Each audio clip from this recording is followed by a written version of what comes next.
প্রচণ্ড জ্যাম ছিল কদমতলী মোড়ে, প্রায় 30 মিনিট আটকে ছিলাম বাবাবাজার ব্রিজে। বাবাবাজার ব্রিজ পার হয়ে যাচ্ছি। এইখানটায় সিঁড়ি দিয়ে উঠানো, এখানে সিএনজি ভ্যান এগুলো থাকে, এখানে একটু জ্যাম থাকে। যাই হোক, বাবাবাজার ব্রিজের উপর কোনো গাড়ির চাপও নেই, জ্যামও নেই, খুব পজিটিভ দিক। ব্রিজের থেকে বাবাবাজার ব্রিজটাকে স্ট্রং মনে হয় কেন জানো।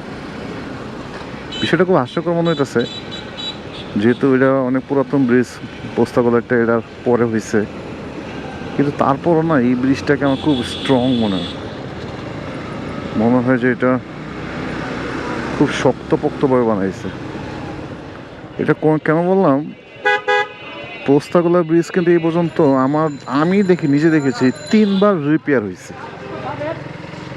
3বার। এখন রিপেয়ারের কারণগুলোর মধ্যে একটা কারণ আমি যেটা সচক্ষে দেখছিলাম, যে কোনো একটা বড় জাহাজ নাকি কি যেন একটা ওকে ধাক্কা দিয়েছিল, পিলারে ফেটে গেছিল। এইটা আমি দেখছি লাস্ট গত বছর। তার আগের বার